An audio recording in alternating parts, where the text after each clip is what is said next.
नमस्कार, आपका नए और प्रेस वीडियो में हार्दिक स्वागत है। सभी पेंशनर्स, केंद्रीय कर्मचारियों, राज्य कर्मचारियों के लिए बड़ी खुशखबरी है। जी हां, सैलरी, पेंशन तथा महंगा भत्ता में सरकार से बढ़ोतरी पर सरकार से ऐलान को लेकर बड़ी खबर आई है। साथ ही सभी पेंशनर्स व कर्मचारियों के लिए भी 5 बड़ी खबरें आ चुकी हैं, जिसकी पूरी जानकारी आपको सबसे पहले इस वीडियो में देखने को मिलेगी।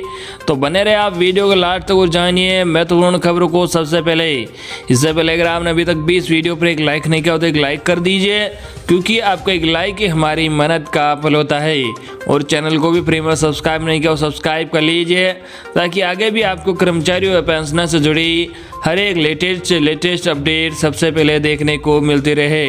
तो चलिए बढ़ते हैं खबरों में आगे। आज की पहली बड़ी खबर, जी आपको बता दें कि 1 अप्रैल से आपकी सैलरी, पीएफ पर टैक्स सहित बदलेंगे 10 अहम नियम। जाने कैसे डालेंगे आपकी जेब पर असर। जी आपको बता दें कि 1 अप्रैल से नया वित्त वर्ष शुरू होने जा रहा है। इसी के साथ नौकरी पेशा, पेंशनर्स, आम लोग और बैंक से जुड़े कई नियम बदल जाएंगे। अगले महीने की पहली तारीख से जिन नियमों में बदलाव होने जा रहा है उनमें पीएफ में निवेश पर कर, नया श्रम कानून, आयकर रिटर्न सहित कई नियम हैं। ऐसे ही 10 नियमों को हम आपको बता रहे हैं, जिससे आप पहले से ही इन बदलावों को लेकर तैयार हैं। जी हाँ, आपको बता दें कि पीएफ जमा पर मिलने वाले ब्याज पर कर। जी हाँ, आम बजट 2021-22 में कर्मचारी भविष्य निधि ईपीएफ से मिलने वाले ब्याज पर कर की घोषणा की गई थी। एक वित्त वर्ष में 2.5 लाख तक पीएफ में निवेश ही कर मुक्त होगा। इससे ज़्यादा निवेश करने पर ब्याज से होने वाली कमाई पर कर देना होगा। मतलब अगर आपने 4 लाख रुपये सालाना जमा किया है तो 1.5 लाख रुपये पर ब्याज से जो कमाई होगी उस पर आपको अपने टैक्स स्लैब की दर से कर देना होगा। वही वेतन से जुड़े नियमों में बदलाव होगा। जी हाँ, आपको बता दें कि सरकार 1 अप्रैल से वेतन का नया वेज कोड लागू करने की तैयारी में है और नया श्रम कानून आते ही आपकी सैलरी में बदलाव होंगे। नए श्रम कानून के मुताबिक आपको इन हैंड मिलने वाली सैलरी में वेतन का हिस्सा 50% होना चाहिए, यानी 1 तारीख से आपकी सैलरी स्ट्रक्चर में बदलाव हो सकता है। वही पहले से भरा हुआ आयकर रिटर्न फॉर्म की बात करें तो कर्मचारियों की सहूलियत के लिए और आयकर रिटर्न दाखिल करने की प्रक्रिया को आसान बनाने के लिए व्यक्तिगत करदाताओं को अब 1 अप्रैल 2021 से पहले से भरा हुआ रिटर्न फॉर्म प्री फिल्ड उपलब्ध कराया जाएगा। इससे रिटर्न फाइल करना आसान हो जाएगा। वही वरिष्ठ नागरिकों को रिटर्न भरने से आज़ादी। जी हाँ, आपको बता दें कि 1 अप्रैल 2021 से 75 साल से ज़्यादा उम्र के नागरिकों को आयकर रिटर्न दाखिल नहीं करना होगा। ये छूट उन वरिष्ठ नागरिकों को दी गई है जो पेंशन या फिर एफडी पर मिलने वाले ब्याज पर आश्रित है। इसके अलावा आय स्रोत वाले वरिष्ठ नागरिकों को रिटर्न दाखिल करना होगा। वही आपको बता दें रिटर्न नहीं बनने पर 2 गुना टीडीएस। जी हाँ, सरकार ने आयकर अधिनियम के सेक्शन 206 AB में बदलाव किया है। इसके तहत अब आईटीआर दाखिल नहीं करने पर 1 अप्रैल 2021 से 2 गुना टीडीएस देना होगा। नए नियमों के अनुसार टीडीएस और टीसीएल करें 10 से 20% होगी, जो कि आमतौर पर 5 से 10% होती है। वही आपको बता दें कार में ड्यूल एयर बैग होना जरूरी। जी हाँ, 1 अप्रैल से कारों में सेफ्टी मानकों में बदलाव हो रहे हैं। अब ड्राइवर के साथ साथ बगल वाली सीट के लिए भी एयर बैग लगाना अनिवार्य होगा। वही बेकार हो जाएगी इन बैंकों की चेकबुक। जी हाँ, आपको बता दें कि आपके पास बैंक खाता, देना bank, Vijaya bank, corporation bank, Andhra bank, oriental bank of commerce, United bank of India और इलाहाबाद बैंक में है तो आपकी पासबुक और चेकबुक 1 अप्रैल 2021 से बेकार हो जाएगी। इन 7 सार्वजनिक क्षेत्र के बैंकों के विभिन्न अन्य बैंकों में विलय के कारण ये बदलाव हो रहा है।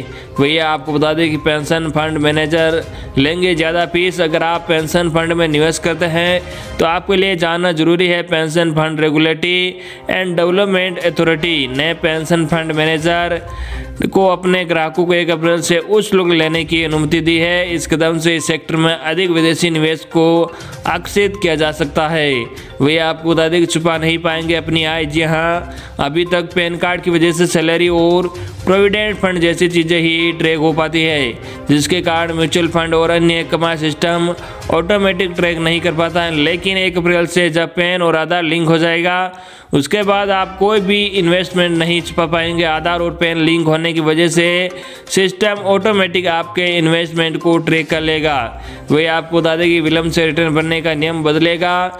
जी हाँ, कोरोना महामारी के चलते वित्त वर्ष 2019-20 का संशोधित या विलंबित ITR भरने की मियाद बढ़ा दी गई थी। हालांकि एक बार फिर से केंद्र सरकार ने वित्त विधेयक 2021 के तहत नियम में बदलाव किया है। इसके अनुसार अगर आप देरी से आयकर रिटर्न भरते हैं तो 1 अप्रैल 2021 से अधिक विलंब शुल्क देना होगा। वही आपको बता दें कि न्यू वेज कोड से किन कर्मचारियों को होगा सबसे ज़्यादा फायदा और किस पर बढ़ेगा टैक्स का बोझ। आपको बता दें सरकार जल्द ही नए वेतन कोड नियमों को अधिसूचित कर सकती है, जिससे देश में बड़ी संख्या में कर्मचारियों की सैलरी स्ट्रक्चर में बदलाव होगा। वेज कोड एक्ट 2019 के अनुसार किसी कर्मचारी का मूल वेतन कुल वेतन या लागत से कंपनी CTC का 50% होना चाहिए। फिलहाल अधिकांश कंपनियां कर्मचारियों को मूल भत्ते का कम प्रतिशत देती है, जबकि भत्तों की संख्या अधिक होती है।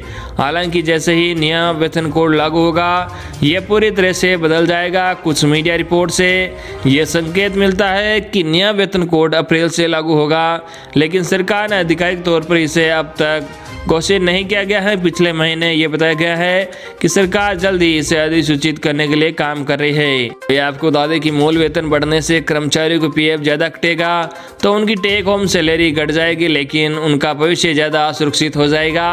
इससे उनकी सेवानिवृत्ति पर ज़्यादा लाभ मिलेगा, क्योंकि भविष्य निधि, PF और मासिक ग्रेच्युटी में उनका योगदान बढ़ जाएगा। गौरतलब है कि कर्मचारियों का CTC कुछ घटकों पर निर्भर करता है। मूल वेतन है, मकान किराया भत्ता है या HRA, सेवानिवृत्ति लाभ भी है और कुछ कर अनुकूल भत्ते जैसे LTC और मनोरंजन भत्ता।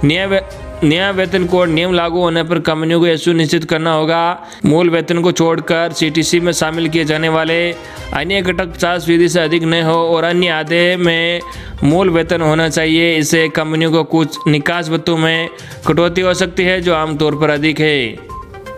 नया वेतन कोड लागू होने से क्या होगा लाभ? जी आपको बता दें कि सभी कर्मचारियों को इस कदम से लाभ होगा, क्योंकि PF और ग्रेच्युटी में योगदान बढ़ने से नया वेज कोड अधिसूचित होने के बाद कर्मचारियों को सेवानिवृत्ति पर मिलने वाला लाभ बढ़ जाएगा, लेकिन कर्मचारियों की टेक होम सैलरी काफ़ी घट जाएगी। वही आपको बता दें कि जाने कितना बढ़ेगा टैक्स का बोझ। जहाँ नया वेतन कोड लागू होने पर CTC का 50% का मूल वेतन भी उच्च आय वर्ग के कर्मचारियों को ज़्यादा प्रभावित करेगा, क्योंकि मूल वेतन टैक्सेबल होता है, इसलिए मूल वेतन ज़्यादा होने पर टैक्स भी ज़्यादा कटेगा। वही आपको बता दें कि एक दिन बाद बढ़ सकती है आपकी टेक होम सैलरी। जानिए वेतन के नए नियम से कैसे मिलेगा फ़ायदा। जी आपको बता दें कि पुराना फाइनेंशियल ईयर खत्म होने के बाद कई नियमों में बदलाव होने में इसमें से एक अहम नियम आपकी सैलरी से जुड़ा है। दरअसल सरकार की ओर से नया वेतन कानून यानी न्यू वेजेज कोड 1 अप्रैल से लागू हो जाएगा। इस नियम के बाद आप अपना टैक्स घटाकर अपनी टेक होम सैलरी बढ़ा सकते हैं। आइए जानते हैं क्या है नया वेतन का कानून और कैसे आप इसका फ़ायदा उठा सकते हैं। दरअसल सरकार की नए वेतन कानून के तहत आपको हर महीने मिलने वाली सैलरी में मूल वेतन का हिस्सा 50% होना चाहिए। मूल वेतन के अंदर आपकी बेसिक सैलरी, महंगाई भत्ता और रिटर्निंग अलाउंस शामिल होना चाहिए। इन तीनों मुद्दों को जोड़कर आपकी बेसिक सैलरी की गणना की जाती है। इस स्ट्रक्चर से ऐसे होगा लाभ। जी आपको बता दें कि 1 अप्रैल से नया वेज कोड लागू होने के बाद आप अपनी सैलरी का स्ट्रक्चर बदल सकते हैं। नए कानून में सैलरी में PF, ग्रेच्युटी, महंगाई भत्ता, यात्रा भत्ता और हाउस रेंट अलाउंस समायोजित किए जाएंगे। वही बेसिक सैलरी का 50% होने का मतलब है कि अन्य भत्ता 50% से ज़्यादा नहीं हो सकेंगे। इसी तरह PF और अन्य भत्तों में बदलाव होने से भी टैक्स का भार कम हो सकेगा, जिसका असर आपकी टेक होम सैलरी पर दिखेगा। 51 भत्तों को बाहर करने का फैसला। जी हाँ, दरअसल कैबिनेट में नया वेज कोड लागू करने से पहले हर पहलू की जांच की। खास भत्तों की बात करें तो कैबिनेट ने सभी 196 भत्तों की जांच करने के बाद 37 को बनाए रखते हुए उनमें से 51 भत्तों को बाहर करने का फैसला लिया है, ताकि नौकरी पेशा लोगों को भार कम हो सके और उन्होंने ज़्यादा लाभ मिल सके। वही मौजूदा दौर में किसी कंपनी में लगातार 5 साल काम करने के बाद ही ग्रेच्युटी मिलती है, लेकिन नए कानून के तहत कर्मचारी केवल 1 साल काम करने के बाद ग्रेच्युटी के हकदार हो सकेंगे। वही आपको बता दें कि लाखों सरकारी कर्मचारियों को मिल चुकी है यह सौगात। जी हाँ, केंद्रीय कर्मचारी और कुछ राज्य सरकार के कर्मचारियों के लिए हाल ही में कई अहम फैसले लिए गए हैं। इन फैसलों का असर कर्मचारियों की जेब पर पड़ा है। होली से पहले ही कर्मचारियों के लिए राहत भरे फैसले लिए गए हैं। इन फैसलों का असर कर्मचारियों की जेब पर पड़ा है। केंद्रीय कर्मचारियों के अलावा त्रिपुरा, मध्य प्रदेश, तेलंगाना के कर्मचारियों को फायदा पहुंचा है। सबसे पहले बात करें केंद्रीय कर्मचारियों की, तो इन्हें महंगाई भत्ते डीए पर राहत दी गई है। वित्त मंत्रालय के मुताबिक लाभार्थियों को डीए का पूरा फायदा 1 जुलाई से मिलने लगेगा। डीए की लंबी 3 किस्तों का भुगतान 1 जुलाई 2021 से शुरू होगा। कर्मचारियों का महंगाई भत्ता कोरोना संकट के चलते पिछले साल से रुका हुआ है। वही आपको बता दें कि त्रिपुरा सरकार ने कर्मचारियों और पेंशन भोगियों का डीए में 1 मार्च 2021 से बढ़ोतरी का ऐलान किया। कर्मचारियों के साथ साथ पेंशनर्स के लिए डीए में 3% की वृद्धि हुई। बात करें तेलंगाना की, तो कर्मचारियों के वेतन में 30% की वृद्धि की घोषणा की गई। इसके साथ ही सरकारी कर्मचारी रिटायर्ड होने की उम्र भी बढ़ाकर 61 वर्ष करने का ऐलान किया गया है। मध्य प्रदेश के कर्मचारियों के लिए 7वें वेतनमान का हिसाब चुकता करते हुए एरियर की तीसरी किस्त की 75% राशि होली से पहले जारी करने का फैसला लिया गया है। सरकार कर्मचारियों को 7वें वेतनमान का एरियर जारी कर रही है। वही सप्ताह में 4 दिन काम और 3 दिन छुट्टी की व्यवस्था को लेकर केंद्र सरकार ने हाल ही में अहम जानकारी साझा की है।